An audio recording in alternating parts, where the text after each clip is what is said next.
Hey everyone, welcome back to Sonic Adventure 2 Battle. So, I had a request to do a little bit of a movement guide for some of the different techniques that I use, and I figured that's a pretty good idea, just to help you guys practice overall movement. So, the first thing I'm going to start off with might be something most people know, but I didn't know this for years, is that while you're spin dashing, if you tap the action button again, you'll exit the spin dash. So it's very useful in sections like this where you want to spin dash, but then you need to get out of it to jump through hoops. Also, I recommend practicing most of these things on Pyramid Cave, just because there's a lot of good opportunities to try out everything.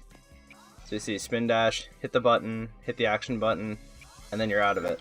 This is good for stages like City Escape, where you want to jump off a ramp, but you want to get down to it faster.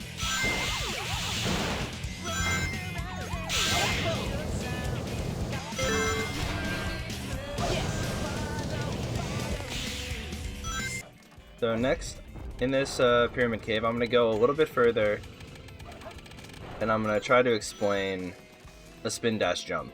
Hopefully I'll be able to show it off right here fairly easily. So if I spin dash and I jump, I can make it almost to the top of that platform, just as a gauge for the distance I'm traveling. Whereas even if you're going faster than you get here, if you jump and homing attack, you get nowhere near that distance.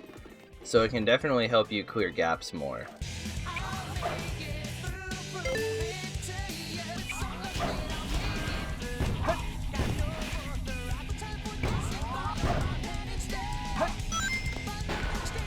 The third thing I want to show off, and this is where we start to get into a tricky part of this, is called storage. So when you tap the button, you roll.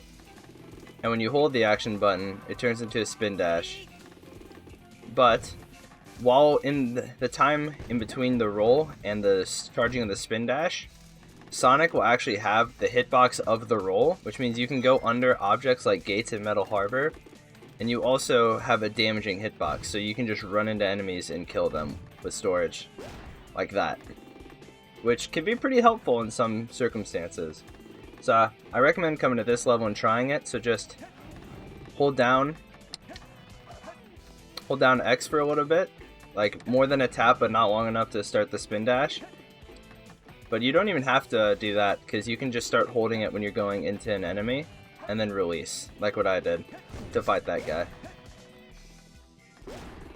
See, you'll get better at it with some practice. And it also has some fun applications. Like, it can be used in the Sonic and Shadow fights to damage them really easily without having them react. There's no time to play games. You won't even get the chance. I'm the coolest. Oh, I see. So you're not just... Darn, not bad for an imposter. Do you know who I am? The fourth trick I want to talk about is what's called the super bounce.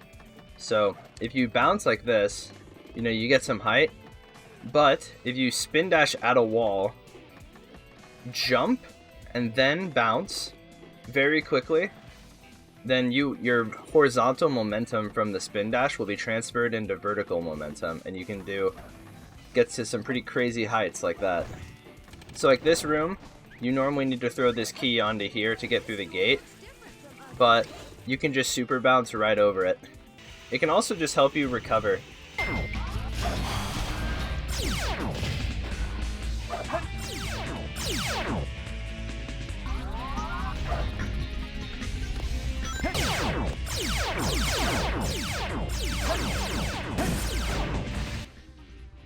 Now, right here is the most important use of these movement techs in this whole game, because you're gonna want to super bounce off of that wall, and then spin dash jump over here, and then you'll end up down here, and you can jump through and hit the goal ring, skipping the entire puzzle in Crazy Gadget. It's pretty much it for just general movement stuff. Hopefully this was helpful, and will give you a better understanding of how to move around in this game faster. I really don't think you need to learn the super bounce or storage if it's too difficult for you. That can be something you just learn over time. but I would definitely keep in mind the spin dash canceling, because that is very, very useful for just controlling Sonic and being in a position to be able to do tricks off of ramps and things like that. Thanks again for watching, like, comment, subscribe, and I'll see you on the next Errant Guide.